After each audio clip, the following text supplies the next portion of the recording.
بسم الله الرحمن الرحيم نحمده ونصلي على رسوله الكريم أما بعد فأعوذ بالله من الشيطان الرجيم بسم الله الرحمن الرحيم إن الله وملائكته يصلون على النبي يا أيها الذين آمنوا صلوا عليه وسلموا تسليما اللهم صل على سيدنا ومولانا محمد وبارك وسلم صلاة وسلاما عليك يا رسول الله صلی اللہ تعالی علیہ وسلم۔ عزیزان ملت اسلامیہ، یہ جو ہمارا درس چل رہا ہے علم کے تعلق سے ہمارا درس چل رہا ہے۔ پچھلے ہفتے مجلس کے تعلق سے ایک حدیث پاک آپ حضرات کو ہم نے سنائی تھی، اور مجلس سے جو شخص چلا جاتا ہے، جو شخص بیٹھ جاتا ہے، یا جو امام سے قریب ہو جاتا ہے، خطیب سے قریب ہو جاتا ہے، اس کے لیے کیا ثواب ہے، یہ ساری باتیں آپ حضرات کے سامنے ہم نے بیان کی تھی۔ اب آج کا جو بیان ہے وہ حدیث پاک بخاری شریف کتاب العلم میں جو اگلی حدیث ہے، آج کی حدیث یعنی جو گزشتہ حدیث بیان کی تھی اس کے بعد والی جو حدیث ہے وہ حجۃ الوداع کے موقع پر جو آپ نے ارشاد فرمایا تھا، ایک طویل خطبہ ہے، ایک کافی لمبا خطبہ ہے، تو اس میں سے کچھ باتیں آج کی حدیث میں انشاءاللہ العزیز بیان کی جائے گی۔ حجۃ الوداع یہ شاید مسلمانوں کو نہ معلوم ہو کہ کس ہجری میں یہ واقع ہوا۔ بہت ساری دوسری باتیں معلوم ہوتی ہیں، مگر جو اسلامی معلومات ہے، جو اسلامی چیزیں ہیں وہ معلوم نہیں رہتی۔ یہ افسوس کی بات ہے، علم کی مجلس میں نہیں بیٹھتے، علماء سے قریب نہیں ہوتے، علماء سے رابطہ وغیرہ نہیں ہوتا، اس وجہ سے ان ساری باتوں سے ناواقفیت رہتی ہے۔ خیر، آج کی حدیث پاک ہے، اس میں حجۃ الوداع کے حوالے سے بیان کیا گیا ہے۔ حجۃ الوداع کے تعلق سے میں آپ حضرات کو مختصر طور پر بتا دوں کہ 25 ذی قعدہ کو، 25 ذی قعدہ جو ذو الحجہ کے مہینے سے پہلے جو مہینہ ہوتا ہے، تو اس کی 25 تاریخ کو یعنی 25 ذو القعدہ کو حضور اکرم صلی اللہ علیہ وآلہ وسلم نے مدینہ منورہ کے اندر یہ اعلان فرما دیا کہ اس سال ہمیں حج کرنا ہے، اس سال ہمیں حج کرنا ہے۔ یہ اعلان فرمانا تھا کہ سارے کے سارے جتنے اس وقت مسلمان تھے وہ سارے کے سارے مکۃ المکرمہ حج کے ارادے سے روانہ ہو گئے۔ راوی کا بیان ہے کہ میں جدھر نگاہ اٹھاتا تھا، دائیں دیکھتا تھا، بائیں دیکھتا تھا، سامنے دیکھتا تھا، پیچھے دیکھتا تھا، سارے کے سارے مکانات پر پوری کے پوری جگہ مسلمانوں سے گھری ہوئی تھی، یعنی پیر رکھنے کی جگہ نہیں تھی۔ یہ رسول اللہ صلی اللہ علیہ وسلم کے ایک اشارے پر عاشقان مصطفیٰ جمع ہو گئے تھے، چاہے تو اشاروں پر کایا ہی پلٹ دے دنیا کی۔ خیر، یہ تو ان کے غلاموں کا عالم ہے، تو جب غلام کا یہ عالم ہے تو آقا کا کیا عالم ہوگا۔ ایک اشارے پر ایک صرف ارشاد آپ نے فرمایا کہ اس سال ہمیں حج کرنا ہے، اور یہ اس وجہ سے آپ نے اعلان کروایا تھا کہ چونکہ نو مسلم کچھ نئے نئے اسلام میں داخل ہونے والے لوگ تھے، ان کو اپنی زیارت سے مشرف بھی کرنا تھا، اپنے دیدار کا جام بھی پلانا تھا، اپنے خطاب سے انہیں ان کی قلوب کو منور مجلہ اور روشن بھی کرنا تھا، اور شریعت کے جو اصول ہے، قوانین ہیں، جن کی بالکل بنیادی حیثیت ہے، جسے بیسک کہا جا سکتا ہے، ان قوانین کو اپنی امت تک پہنچانا بھی تھا۔ اس وجہ سے آپ نے ارشاد فرمایا اور سارے لوگوں کو جمع کر دیا۔ 25 ذی قعدہ کو آپ تشریف لے گئے، آپ نکلے۔ میں اس کے تعلق سے بھی بتا دوں کہ کس ہجری میں یہ واقع ہوا ہے۔ 10 ہجری کے اندر یہ حجۃ الوداع جو ہے یہ واقع ہوا ہے۔ 10 ہجری کے اندر حجۃ الوداع جو ہے یہ واقع ہوا ہے۔ آپ کی پوری زندگی، مختصر طور پر میں آپ حضرات کو بتا دوں کہ 40 سال تک آپ مکہ مکرمہ میں رہے۔ 40ویں سال اللہ کے حکم سے آپ نے اعلان نبوت فرمایا، یا ایھا النبی بلغ ما انزل الیک من ربک وان لم تفعل فما بلغت رسالتہ۔ اس آیت کریمہ کے مطابق آپ نے اپنی نبوت کا اعلان فرمایا۔ پھر 13 سال تک آپ تبلیغ فرماتے رہے۔ اولاً تو آپ نے خفیہ طریقے سے اعلان نبوت فرمایا، جسے تبلیغ کا پہلا دور کہا جاتا ہے۔ پھر ارشاد ہوا فاصدع بما تؤمر واعرض عن المشرکین، کہ آپ کھلم کھلا اعلانیہ طور پر کھل کر کے تبلیغ کرو اور مشرکین سے اعراض کرو۔ خیر، آپ نے علل اعلان تبلیغ کا کام شروع کر دیا جب 40 افراد ہو گئے۔ 40ویں آپ جانتے ہوں گے حضرت عمر بن خطاب اسلام لائے، تو حضرت عمر نے بارگاہ رسالت میں عریضہ کیا، یا رسول اللہ علیک الصلاۃ والتسلیم، کیا ہم حق پر نہیں ہیں؟ کیا ہمارا دین سچا نہیں ہے؟ کیا ہم سچے مذہب کے ماننے والے نہیں ہیں؟ آپ نے ارشاد فرمایا بلا یا عمر، اے عمر کیوں نہیں، ہمارا دین سچا ہے، ہمارا مذہب سچا ہے، ہمارا اللہ سچا ہے، ہماری کتاب سچی ہے، اور تمہارا جو نبی ہے محمد وہ بھی سچا ہے صلی اللہ علیہ وآلہ وسلم۔ اب حضرت عمر نے عرض کیا تو پھر ہم کیوں ڈر کر کے گھر کے اندر نماز پڑھیں، ہم علل اعلان نماز پڑھیں گے اور کعبے کے سامنے جا کر کے نماز پڑھیں گے۔ خیر، حضرت عمر کے اس مشورے کو رسول اللہ نے قبول فرمایا، کعبہ مقدسہ کے سامنے جا کر کے تشریف لے گئے اپنے جانثار صحابہ کے ساتھ۔ اس وقت 40 کا قافلہ تھا۔ آپ نے علل اعلان نماز ادا فرمائی۔ پھر کفار چاروں جانب سے ٹوٹ پڑے، چونکہ اسلام کے لیے قربانی دینی تھی۔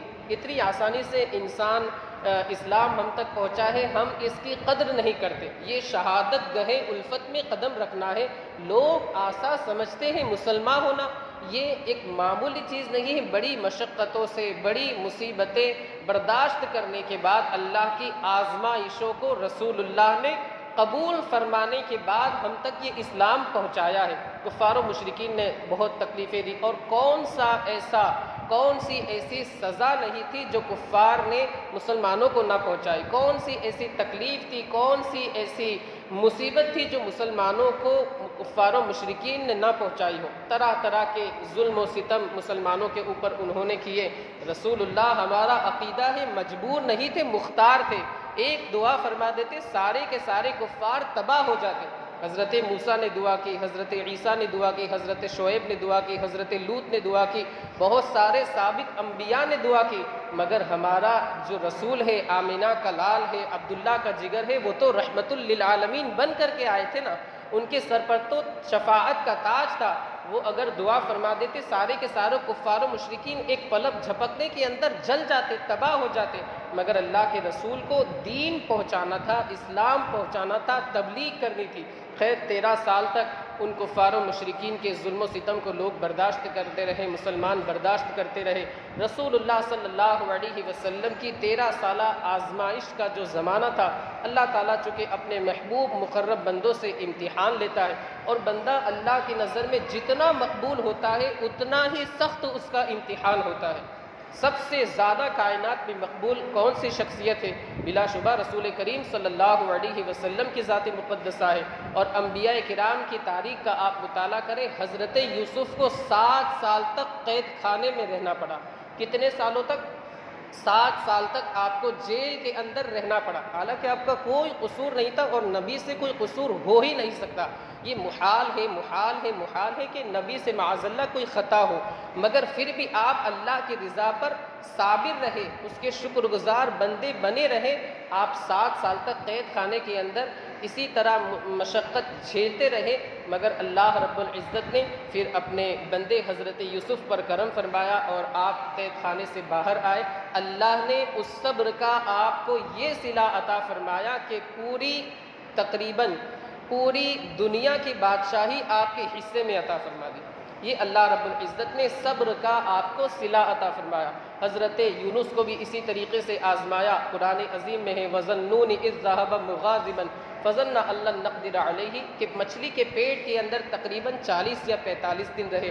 حضرت ایوب کو بیماری وغیرہ بھیج کر کے مرض میں مبتلا کر کے آزمایا۔ خیر، اللہ نے اپنے مقبول بندوں کا امتحان لیا، اور سب سے سخت امتحان رسول اللہ کا ہوا کہ دیار سے آپ کو نکال دیا گیا، مطلب نکالا تو نہیں، معاذ اللہ، آپ خود ہی تشریف لے گئے، آپ صلی اللہ علیہ وسلم کو حکم ہوا کہ آپ ہجرت فرما کر کے یہاں پر سے تشریف لے جائے مدینہ منورہ۔ وہ 13 سال کا زمانہ تھا، پھر آپ مدینہ منورہ میں 9 سال تک رہے۔ 9 سال میں آپ نے حج نہیں فرمایا، ایک بھی حج آپ نے نہیں فرمایا۔ عمرے کے لیے آپ 1-2 مرتبہ تشریف لائے، 7 ہجری میں غالباً آپ تشریف لائے، اس وقت صلح حدیبیہ ہوئی، اور پھر آپ کو اور آپ کے جو صحابہ تھے انہیں اللہ کی مشیت کچھ اور ہوگی، آپ کو روک دیا گیا، لیکن اسی شب آپ نے خواب دیکھا، لقد صدق اللہ رسولہ النبی لقد صدق اللہ، قرآن عظیم کے سورہ فتح کے اندر وہ آیت مقدسہ ہے کہ اللہ رب العزت نے اپنا وعدہ سچ کر دکھایا کہ ضرور بالضرور فاتح کی حیثیت سے جنگ جیت کر کے رسول اللہ صلی اللہ علیہ وسلم اور مسلمان مکہ مکرمہ کے اندر احرام باندھ کر کے داخل ہوں گے، حج ادا کریں گے، حلق کرائیں گے، قصر کرائیں گے، اور یہ بالکل فاتح کی حیثیت سے داخل ہوں گے۔ خیر، اللہ رب العزت نے فتح مکہ کا وہ منور اور روشن حصہ اپنے نبی کو عطا فرمایا، وہ فتح مکہ ہوئی۔ 9 سال تک آپ وہاں پر قیام پذیر رہے، 10ویں سال آپ نے حج فرمایا۔ علماء فرماتے ہیں کہ اسی 10ویں سال حج فرض ہوا، پہلے حج فرض نہیں تھا، حج کی جو فرضیت ہے وہ 10ویں سال ہوئی۔ حجۃ الوداع آپ نے فرمایا، یہ بہت اہمیت رکھتا ہے اپنے وقت کے لحاظ سے، اور آج بھی اپنے ہمارے لیے بڑی اہمیت کا حامل ہے کہ رسول اللہ نے اس وقت بہت ساری قیمتی نصیحتیں اپنی امت کو ارشاد فرمائی۔ میں ان میں سے جو مختصر طور پر حدیث پاک بیان کی گئی ہے، میں اس کا خلاصہ آپ کے سامنے عرض کرتا ہوں۔ حضرت ابو بکرہ رضی اللہ تعالی عنہ اس حدیث کے راوی ہے، وہ ارشاد فرماتے ہیں کہ ایک شخص نے رسول اللہ کی اونٹنی، ایک اونٹنی کا نام قصوہ تھا، ایک اونٹنی کا نام عزبہ تھا، خیر وہ اونٹنی تھی، اس کی لگام پکڑی ہوئی تھی۔ رسول اللہ حجۃ الوداع کے موقع پر، ایک روایت میں ہے کہ مینا کے اندر، ایک روایت میں ہے کہ میدان عرفات میں تھے، آپ اپنی اونٹنی پر کھڑے ہو گئے اور آپ نے ارشاد فرمایا اپنی امت سے کہ آج کا دن کون سا دن ہے؟ محدثین کرام فرماتے ہیں وہ 10 ذی الحجہ کا دن تھا، یوم النحر تھا، جس میں ہم قربانی کرتے ہیں، قربانی کا، بقر عید کا دن ہم جسے کہتے ہیں۔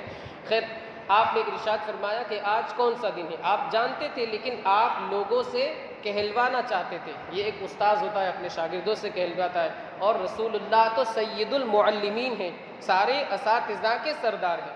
آپ نے اپنے صحابہ سے ارشاد فرمایا آج کا دن کون سا دن ہے؟ صحابہ نے عرض کیا، چونکہ صحابہ کو ایسا لگ رہا تھا کہ آج کے دن کا جو نام ہے یوم النحر یعنی قربانی کا دن، اس کے علاوہ کوئی اور نام آپ رکھیں گے؟ صحابہ نے کہا کہ 10واں دن ہے، مگر انہیں یہ تجسس تھا کہ رسول اللہ کچھ اور ارشاد فرمائیں گے۔ رسول اللہ نے ارشاد فرمایا کہ یوم النحر ہے۔ پھر اللہ کے رسول صلی اللہ علیہ وسلم نے ارشاد فرمایا کون سا مہینہ ہے؟ صحابہ عرض کرتے ہیں ہم خاموش رہے، اس لیے کہ ہمیں یہ ایسا لگ رہا تھا کہ رسول اللہ کچھ اور ارشاد فرمائیں گے کہ آج کا جو دن ہے، آج کا یہ جو مہینہ ہے یہ کچھ اور ہے۔ آپ کچھ، چونکہ آپ صلی اللہ علیہ وسلم کو اللہ نے مکمل اختیار دے رکھا تھا، آپ جو چاہے کریں، نبی مختار کل ہیں، جسے جو چاہے عطا کر دے۔ ہمارا تو الحمدللہ یہ عقیدہ ہے۔ خیر، تو ہم خاموش رہے ادب کے اعتبار سے کہ اللہ و رسول بہتر جانتے ہیں کون سا دن ہے، کون سا مہینہ ہے، اور یہ کون سی جگہ ہے۔ آپ نے آگے ارشاد فرمایا کہ یہ جگہ کون سی ہے، چونکہ وہ ایک روایت کے مطابق میدان عرفات تھا، ایک روایت کے مطابق مینا کا مقام تھا، مقام مینا تھا، میدان مینا تھا۔ آپ نے ارشاد فرمایا یہ کون سی جگہ ہے؟ صحابہ اس وقت بھی خاموش رہے، کیونکہ صحابہ کو یہی تھا کہ رسول اللہ کچھ اور ارشاد فرمائیں گے، ہم خاموش رہے، اللہ و رسول بہتر جانتے ہیں۔ خیر، رسول اللہ نے ارشاد فرمایا کہ آج یوم النحر نہیں ہے، آج قربانی کا دن نہیں ہے۔ صحابہ نے عرض کیا بلا کیوں نہیں قربانی کا دن؟ پھر آپ نے ارشاد فرمایا کیا یہ ذی الحجہ کا مہینہ نہیں ہے؟ آپ نے صحابہ نے عرض کیا یا رسول اللہ علیہ الصلاۃ والتسلیم یقیناً یہ ذی الحجہ کا مہینہ ہے۔ پھر اللہ کے رسول صلی اللہ علیہ وسلم نے ارشاد فرمایا کہ کیا یہ مکہ مکرمہ نہیں ہے؟ صحابہ نے عرض کیا یقیناً یہ مکہ مکرمہ ہے، یہ مینا ہے، میدان عرفات ہے، مزدلفہ ہے۔ تو پھر اللہ کے رسول صلی اللہ علیہ وسلم نے ارشاد فرمایا، دیکھیے کتنا جامع خطاب ہے۔ آپ نے ارشاد فرمایا کہ تمہارے خون، تمہارے اموال، مال کی جمع، مال کا پلورل، مال کا بہووچن، کہ تمہارے خون، تمہارے اموال یعنی مال، تمہاری عزتیں تمہارے درمیان اس طریقے سے حرام ہیں، تمہارے خون، تمہارے مال، تمہاری عزتیں اس طریقے سے حرام ہیں جس طریقے سے اس دن شکار کرنا حرام ہے، جس طریقے سے اس دن کی حرمت ہے، اس مہینے کی حرمت ہے اور اس شہر کی حرمت ہے۔ آپ نے سنا ہوگا کہ مکہ مکرمہ میں شکار وغیرہ کرنا کیا ہے؟ حرام ہے۔ جنگلی کبوتر ہو یا پالتو کبوتر ہو، اس کا شکار کرنا وغیرہ حرام ہے۔ وہاں کی گھاس اکھاڑنا، وہاں اگر کوئی سائے کے اندر کوئی جانور بیٹھا ہو تو اگر اس کو بھگا دیا جائے تو اس پر بھی جرمانہ دینا پڑتا ہے۔ اللہ رب العزت نے اپنے نبی کے مقدس شہر کو اس قدر فضیلت اور شرف عطا فرمایا، تو رسول اللہ یہ ارشاد فرماتے کہ جس طریقے سے یہ شہر کی تمہارے درمیان عزت ہے اور اسے تم اہم سمجھتے ہو، اسی طرح تمہارے مال جو ہے، تمہاری عزتیں اور تمہارے خون جو ہے وہ ایک دوسرے کے لیے حرام ہے۔ یعنی تم ناحق کسی کا قتل نہ کرو، ناحق کسی کا مال چھین مت لو، کسی کے مال کی چوری نہ کرو، اس کے ساتھ خیانت نہ کرو، دھوکہ نہ دو، اس کے ساتھ دغا بازی نہ کرو، اسی طرح اس کی عزت کے ساتھ کھیلواڑ نہ کرو۔ آج کل آپ دیکھیں کہ رسول اللہ نے جو کچھ بھی ارشاد فرمایا ہے، ہمارے درمیان معاذ اللہ یہ ساری برائیاں پھیل چکی ہیں۔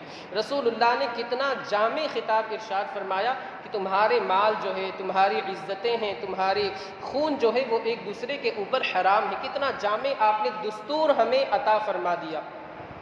تو میرے دوستو، ہمیں اس حدیث پاک کو اپنے اوپر عملی طور پر نافذ کرنا چاہیے۔ ایک بات میں آپ حضرات کو یہاں پر یہ بتا دوں کہ آج کل لوگ اسلام کے اوپر، صاحب اسلام محمد عربی صلی اللہ علیہ وسلم کے اوپر یہ الزام دیتے ہیں کہ یہ جو مذہب ہے یہ بالکل قتل و غارت گری کا مذہب ہے، معاذ اللہ، قتل و غارت گری کا مذہب ہے، اور ٹیررسٹ وغیرہ پتہ نہیں کیا کیا الزام طرح طرح کے آئے دن وہ لوگ بہتان، جھوٹ، دغا بازی وغیرہ سے کام لیتے رہتے ہیں اور اسلام کو بدنام کرتے رہتے ہیں۔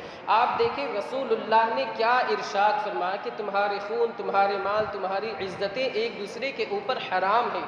ارے جس مذہب کے اندر آپ نے سنا ہوگا وضو کی فضیلت یا وضو کا طریقہ وغیرہ آپ نے کہیں سنا ہوگا، پڑھا ہوگا کہ وضو کے اندر جتنی ضرورت ہے اتنا ہی پانی استعمال کیا جائے، پڑھا ہوگا ضرورت سے زیادہ پانی استعمال کرنا کیا ہے؟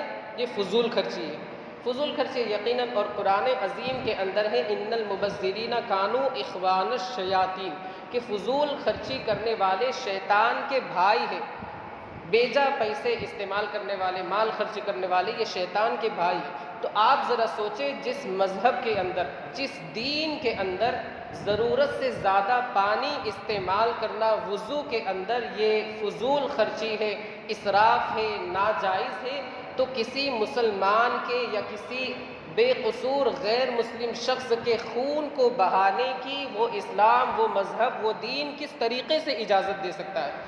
آپ سوچ سکتے، سمجھ میں تو آ گیا آپ حضرات کو کہ مذہب اسلام میں وضو کے اندر یا نہانے کے اندر یا ایسے ہی مال بھی ضرورت سے زیادہ خرچ کرنے کی اجازت نہیں ہے، حتیٰ کہ پانی جو بالکل سستا ہے، کوئی کسی سے بھی آپ مانگے وہ آپ کو دے ہی دے گا، مگر اسلام نے، شریعت نے، مذہب اسلام نے ضرورت سے زیادہ وضو کے اندر پانی خرچ کرنے کی، پانی استعمال کرنے کی اجازت نہیں دی ہے۔ تو وہ مذہب جب پانی استعمال کرنے کی ضرورت سے زیادہ اجازت نہیں دے سکتا ہے تو کسی ناحق، چاہے مسلمان ہو یا غیر مسلم ہو، اس کا خون بہانے کی کیسے اجازت دے سکتا ہے؟ تو مذہب اسلام یہ آتنکواد، ٹیررسٹ اور یہ دہشت گردی کا مذہب نہیں بلکہ امن و امان کا مذہب ہے۔ بلکہ لفظ اسلام پر اگر آپ غور کریں تو اسلام یہ سلم سے بنا ہے، سلمہ، اور سلم کا مطلب ہوتا ہے سلامتی والا، امن و شانتی کا مذہب، پیسفل جسے کہا جاتا ہے، امن و سکون والا، تو امن و شانتی کا یہ مذہب ہے۔ اور قرآن عظیم کے اندر اللہ رب العزت نے جو لوگ ڈاکہ زنی وغیرہ کرتے ہیں اور لوگوں کو مار دیتے ہیں، اس کے تعلق سے، ان لوگوں کے تعلق سے سزا مقرر کر دی ہے صاف طور پر۔ قرآن عظیم میں ہے انما جزاء الذین یحاربون اللہ ورسولہ ویسعون فی الارض فسادا ان یقتلوا او یصلبوا او تقطع ایدیہم، پوری آیت مقدسہ ہے۔ میں آپ حضرات کو اس کا ترجمہ بتاتا ہوں کہ وہ لوگ جو اللہ و رسول سے لڑائی کرتے ہیں، یعنی اللہ و رسول کی حکم عدولی کرتے ہیں اور ان کی نافرمانی کرتے ہیں، زمین کے اندر فساد وغیرہ مچاتے ہیں، ڈاکہ زنی کرتے ہیں، ناحق قتل کرتے ہیں، وَيَسْعُونَ فِي الْأَرْضِ فَسَادًا أَن يُقَتَّلُوا أَوْ يُصَلَّبُوا، تو ان کی سزا اسلام کے اندر یہ ہے کہ انہیں ٹکڑے ٹکڑے کر دیے جائے، ان یقتلوا، ٹکڑے ٹکڑے کر دیے جائے، او یصلبوا، یا سولی پر چڑھا دیا جائے، پھانسا دے دیا جائے، سولی کے اوپر چڑھا دیا جائے، او یصلبوا او تقطع ایدیہم وارجلہم من خلاف او ینفوا من الارض، یا ان کے ہاتھ اور پیٹ کاٹے جائے خلاف طریقے سے۔ خلاف کا مطلب ہوتا ہے کہ دایاں ہاتھ کاٹا جائے، بایاں پیر کاٹا جائے، یا بایاں ہاتھ کاٹا جائے، دایاں پیر کاٹا جائے، یہ خلاف کا مطلب ہوتا ہے۔ تو آپ ذرا دیکھیں کہ اسلام نے، شریعت نے کیسے سزائیں مقرر کی ہے۔ آگے ہے او ینفوا من الارض، یا انہیں وطن ہی سے باہر کر دیا جائے کہ تمہاری سزا یہ ہے کہ تم شریعت کی خلاف ورزی کرتے ہو، دنیا کے اندر، کائنات کے اندر تم اس طریقے سے فساد مچاتے ہو، تمہاری سزا یہ ہے کہ تمہیں شہر بدر کر دیا جائے۔ جب تم اپنے گھر والوں سے، اپنے اہل خانہ سے دور ہوں گے، تب تمہیں پتہ چلے گا کہ کسی کو ناحق قتل کرنے کی، پریشان کرنے کی کیا سزا اسلام نے مقرر کر رکھی ہے۔ اور عزت کے تعلق سے اس حدیث پاک کے اندر ارشاد فرمایا گیا کہ تمہاری عزتیں آپس میں ایک دوسرے کے لیے حرام ہے، یعنی ایک دوسرے کی عزت سے کھیلواڑ نہ کرو۔ اس تعلق سے بھی میں ایک حدیث پاک آپ حضرات کو بتا دوں کہ رسول اللہ صلی اللہ علیہ وسلم ایک حج کے موقع پر، غالباً حجۃ الوداع ہی تھا، تو آپ کعبہ مقدسہ کے سامنے تشریف فرماتے، مطاف جہاں پر طواف کیا جاتا ہے، آپ وہاں پر تشریف فرماتے، کعبہ مقدسہ کو آپ نے دیکھ کر کے ارشاد فرمایا، آپ اپنی اونٹنی کے اوپر سوار تھے کہ اے کعبہ، کعبہ مقدسہ کو مخاطب کرتے ہوئے ارشاد فرمایا کہ اے کعبہ مقدسہ، تیری عزت ہمارے نزدیک بہت ہے، تیری عزت ہمارے نزدیک، ہماری نظر میں، ہمارے دل میں ساری چیزوں سے زیادہ تو ہماری نظر میں معزز ہے، لیکن یاد رکھنا ایک مسلمان کی عزت ہمارے نزدیک تجھ سے بھی زیادہ ہے۔ آپ ذرا دیکھیں کہ مسلمان کی عزت کعبہ مقدسہ سے بھی زیادہ ہے، مگر آج کسی مسلمان کو سب کے سامنے کچھ بول دینا اور اس کی عزت سے کھیلواڑ کرنا، اگرچہ ہمارا کوئی مطلب ہمارے انڈر میں کام کرنے والا ہو، وہ بھی مسلمان ہے، اس کی بھی عزت ہے، مگر ہم چونکہ یہ سمجھتے کہ ہم سیٹ ہیں، ہم بالکل پیسے والے ہیں، ہمارے انڈر میں کام کرتا ہے، ہمارا نوکر ہے، مزدور ہے، چل نکل، اور اس طریقے سے بالکل پتہ نہیں ہم نے اپنے آپ کو کیا سمجھ لیا ہے، ہم بالکل، ہمارا رویہ، ہمارا تیور بالکل عجیب سا ہو جاتا ہے۔ تو خدا را مسلمان کی عزت کا احترام کرے، مسلمان کی عزت کی قدر کرے۔ اور ایک بات مجھے یاد آئی، اس حدیث پاک سے ہمیں یہ سمجھ میں آتا ہے، یہ سبق ملتا ہے کہ رسول اللہ صلی اللہ علیہ وسلم نے اونٹنی پر کھڑے ہو کر کے درس دیا۔ اس سے پتہ چلتا ہے کہ ضرورت کے وقت بلند جگہ پر کھڑے ہو کر کے درس دینا، خطاب کرنا اور مسئلے مسائل، احکام وغیرہ شریعت کے، اسلام کے، یہ بتانا جائز ہے، لیکن آپ اس میں یہ بھی غور کریں کہ رسول اللہ صلی اللہ علیہ وسلم، قرآن عظیم میں ہے لَقَدْ كَانَ لَكُمْ فِي رَسُولِ اللَّهِ أُسْوَةٌ حَسَنَةٌ، کہ رسول کریم صلی اللہ علیہ وسلم کی زندگی میں تمہارے لیے نمونۂ عمل ہے، آپ کی مقدس زندگی تمہارے لیے آئیڈیل ہے، بہترین آئیڈیل ہے۔ آج ہم کسی انگریز وغیرہ کی ہسٹری پڑھتے ہیں اور اسی کو آئیڈیل بناتے ہیں، ارے رسول اللہ کو آئیڈیل بنائے، تمہاری دنیا بھی سنور جائے گی، آخرت بھی سنور جائے گی۔ آپ دیکھیں رسول اللہ ارشاد فرما دیتے کہ میرے لیے ایک بلند جگہ بناؤ، اسٹیج بناؤ، لکڑی کا ایک اچھا خاصا خوبصورت سجاوٹ والا، زیب و زینت والا ڈیکوریشن کر کے اسٹیج بناؤ، میں آج خطاب کرنے والا ہوں اور اسلام کا سب سے اہم وہ خطاب ہوگا۔ آپ اگر ارشاد فرماتے، آپ کے جانثار صحابہ اچھے سے اچھا اسٹیج وغیرہ تیار کر دیتے، مگر وہ رسول چونکہ وہ تو عاجزی کا پیکر بن کر کے آیا تھا، رسول اللہ صلی اللہ علیہ وسلم تواضع کا پیکر بن کر کے تشریف لائے تھے۔ آپ خود ارشاد فرماتے ہیں من تواضع للہ رفعہ اللہ، کہ جو شخص تواضع اختیار کرے، عاجزی اختیار کرے، انکساری خاکساری اختیار کرے، اللہ اسے بلندی عطا فرماتا ہے۔ تو اسی پر عمل پیرا ہوتے ہوئے آپ نے عاجزی کا اظہار فرمایا اور اونٹنی کی پشت پر آپ نے سوار ہو کر کے درس دیا، خطاب دیا۔ تو اس سے ہمیں یہ سبق ملتا ہے کہ ہمیں اپنی زندگی میں عاجزی کرنی چاہیے۔ اللہ نے ہمیں مال سے نوازا ہے، دولت سے نوازا ہے، ہم سب سرمایہ دار ہیں، ہم امیر ہیں، معاشرے کے اندر ہمیں لوگ معزز سمجھتے ہیں اور ہمیں لوگ عزت دیتے ہیں، تو اس کا ہمیں غلط فائدہ نہیں اٹھانا چاہیے، بلکہ ہمیں عاجزی کرنی چاہیے، غریبوں سے بھی تعلقات رکھنے چاہیے، ان کے ساتھ بھی ہمیں میل جول رکھنا چاہیے اور ان کے ساتھ بھی ہمیں تعلق، رشتہ داری وغیرہ رکھنی چاہیے۔ مولا عز و جل ہمیں آپ کو اس بخاری شریف کا جو کچھ بھی درس ہوا اس پر کما حق ہو عمل پیرا ہونے کی توفیق رفیق عطا فرمائے۔ مولا تبارک و تعالی جو کچھ بھی بیان ہوا اس کے بیان کرنے میں جو مجھ سے غلطی لفظش ہوئی اسے اپنے حبیب کے صدقے میں معاف فرما۔ مولا عز و جل اس پر ہم تمام لوگوں کو عمل پیرا ہونے کی توفیق رفیق عطا فرما۔ مولا عز و جل اس بخاری شریف کے درس کی برکتوں سے ہمیں مالا مال فرما۔ آپ صلی اللہ علیہ وسلم کی سنتوں پر ہمیں چلنے والا بنا دے۔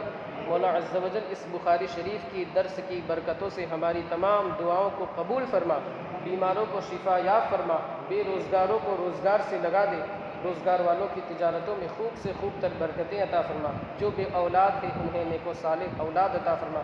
وصلی اللہ تعالی علی خیر خلقہ و نور عرشہ سیدنا و مولانا محمد وعلی آلہ واصحابہ اجمعین برحمتک یا ارحم الراحمین بحق لا الہ